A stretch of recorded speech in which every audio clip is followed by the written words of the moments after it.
Praise God for a new day. Magandang umaga po. Maayong buntag sa kaninyong tanan.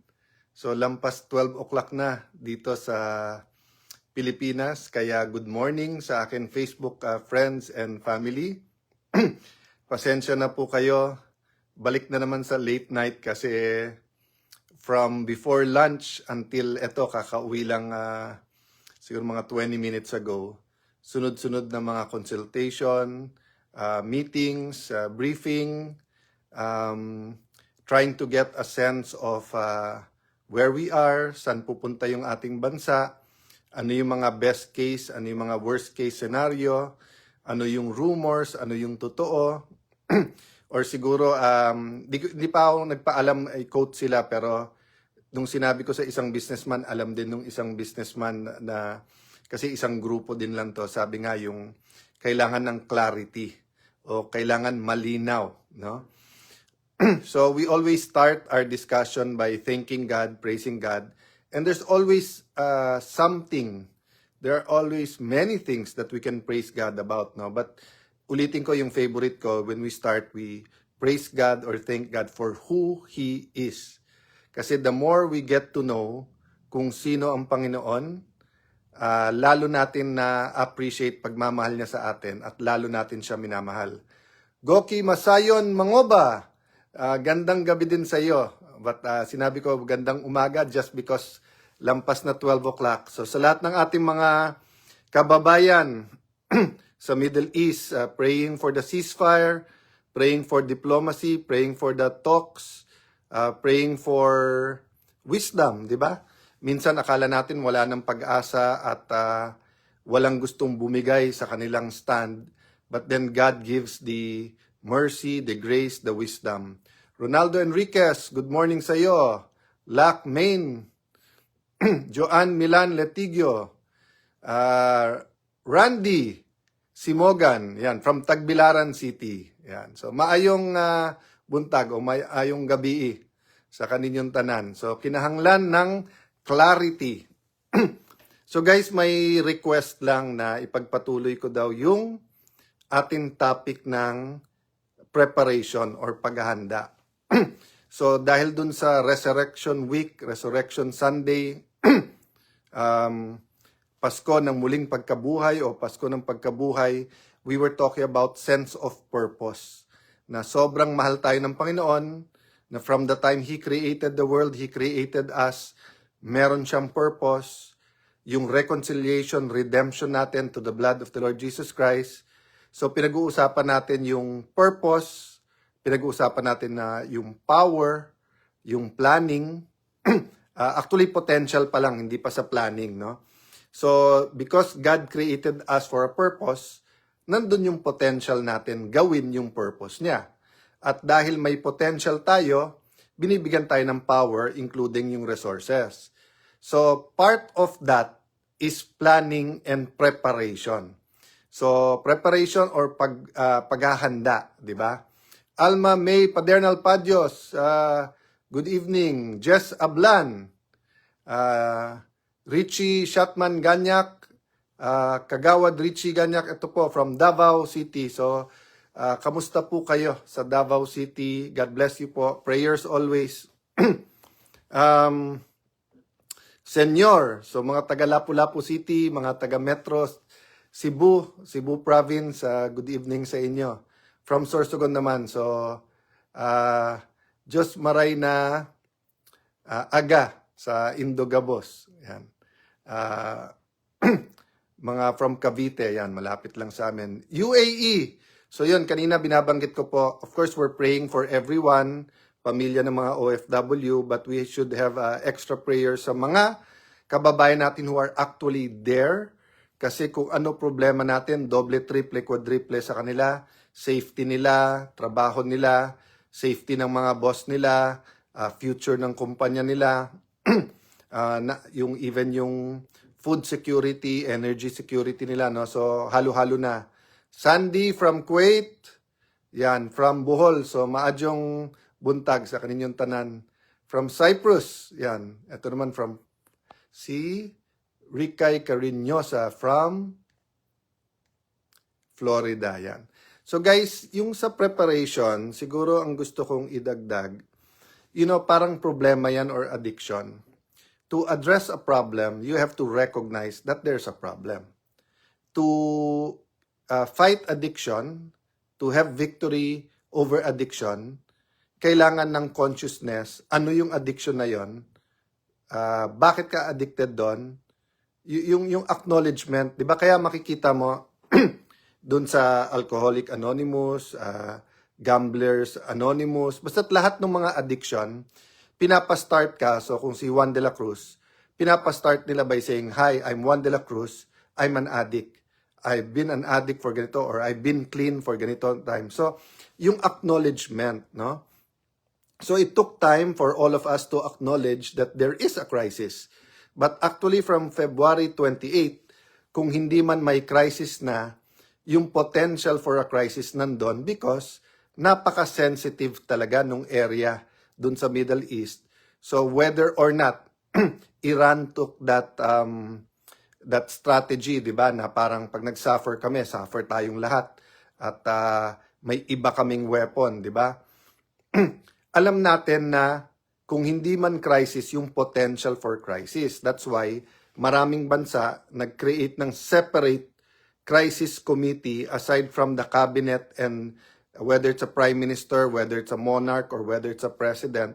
Kasi nga, you have to continue governing, but you also have to have your contingency plans and the actual reaction, no? Yung reaction, whether relief yan or whether on-the-spot reforms, di ba? So, napaka-importante po nung assessment, di ba? So, kailangan mo, tignan muna, ano ba nangyayari? Ano ba ang facts? Kumbaga, state of the nation, di ba? Ano bang state of the nation right now? February 28, March 1, o April 11. Kasi from there, yung reaction ay mas magaguide mo. Yung preparation mo, mas magaguide mo. So yung, halimbawa, di ba, what's the situation ngayon? Ang situation ngayon, ang sistema, every Monday, kung ano yung presyo ng gasolina, tapos Tuesday, palit. Pero gaano kadami pa ba tayong gasolina? 60 days. So kung nagkaroon ng ganun assessment right away, baka nagkaroon ng pagpupulong kaagad sa mga oil companies at sabihin, guys, in normal times, ordinary times, itataas nyo ng ganyan. Pero ngayon, extraordinary at sobrang itataas niyan. Pag tinaas mo yan ng ganyang kabilis, apektado kaagad yung ekonomiya natin. Domino effect yan. From the tricycle drivers, jeepney drivers, mga nasa Grab, lahat yan, apektado. Mga riders natin, mga LGUs na karamihan ng sasakyan ay gasolina, etc., no? And then, of course, pwede silang sumagot. But sir, boss, kailangan namin malaking pera kasi ganito, etc., no? So, I'm saying this not to point fingers, but napaka-importante when you're doing an assessment and you're preparing, napaka-importante ng review at rewind. Bakit? Para hindi mo maulit yung problema. Para hindi maulit yung mali. Di ba? So, a problem should be met by a solution, not with a bigger problem. But if we don't learn our lessons, we'll keep having bigger problems. So the other thing about preparation is that once na mag-review tayo, i-review natin sarili nating mali, pero i-review din natin mali nung iba. So kung city ka, let's say Taguig City, anong maling ginawa namin? Pero ano tama namin ginawa? Anong mali ng ginawa ng city A, B, C, D, E? So we can learn from that so we don't keep repeating our own mistakes, 'di ba? So dadamay ko na doon yung attitude. So like si Lani, ilan araw na yan, actually ilan linggo na eto concerns ko sa pagbibigay ng ayuda, eto sa sistema, eto sapat na ba? Ganito nangyari sa ibang city, ganyan. So hanggang Sunday, Monday, sinasabihan kami, pray tayo ha, pray ha, we're preparing, etc. So napaka-importante, never ka komportable or overconfident. So kahit anong ganda nung resulta, ready ka. Pero yung sabihin, okay na yan. And nangyari po sa akin yan, no? When I was Secretary of Foreign Affairs, ang dami kong interview at ang dami kong trabaho, daming kailangan kausap, daming kailangan puntahan. So minsan naging routine na yung interviews.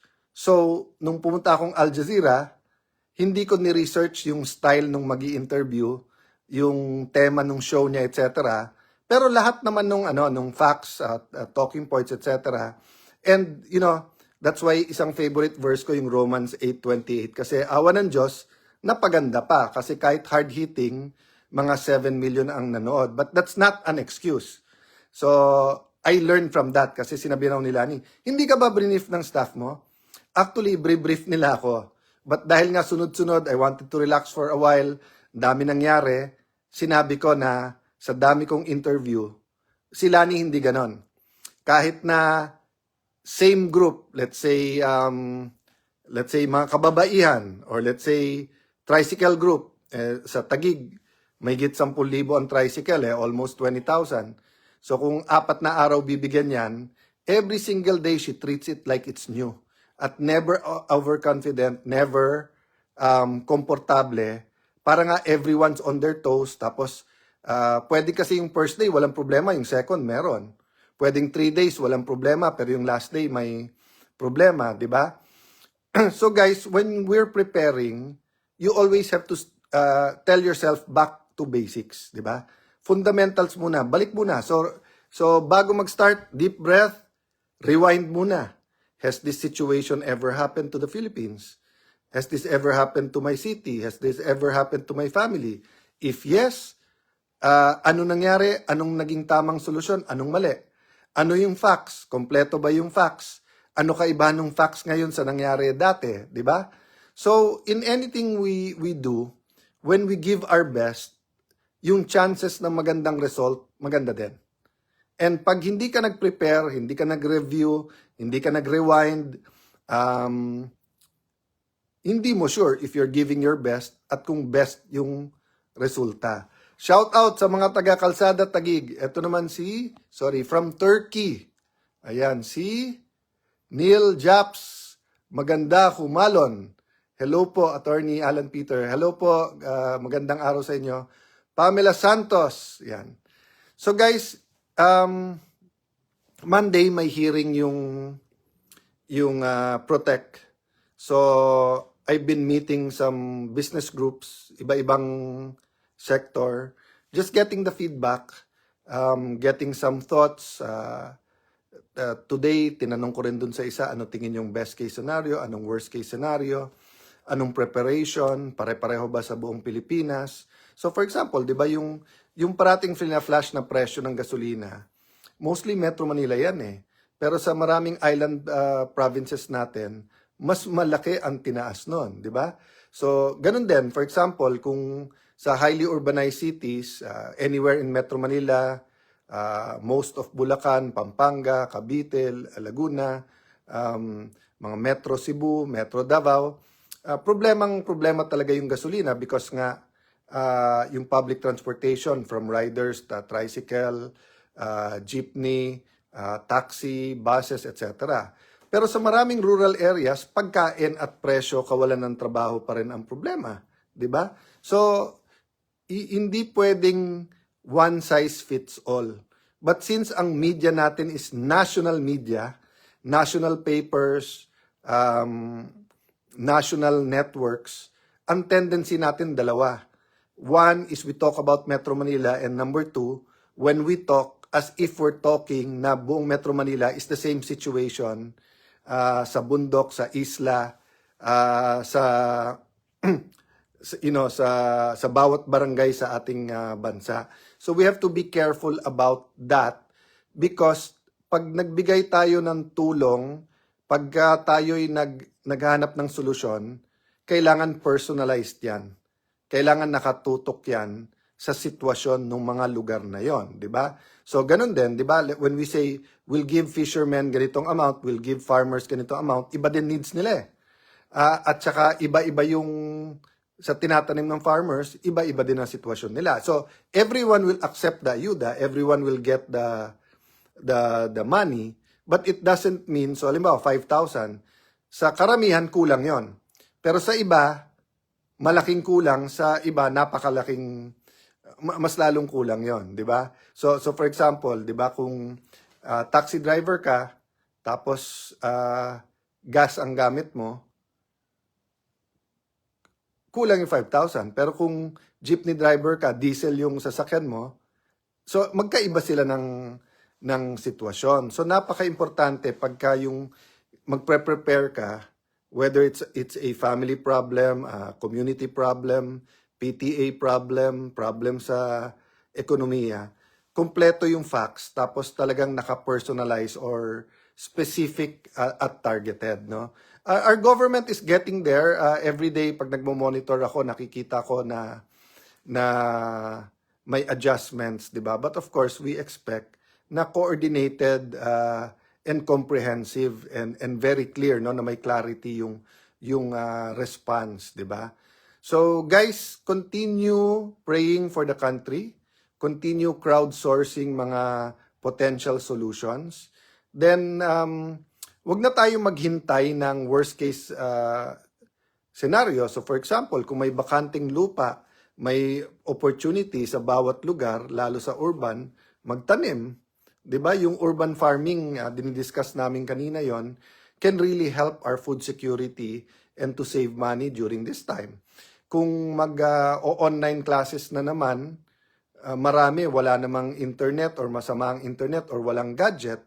So yung pag-prepare ng tutorial, lalo kung let's say college ka, high school pa kapatid mo, or high school ka, elementary pa ang kapatid mo, yung mga tutorial napaka-importante para hindi tayo maiwan.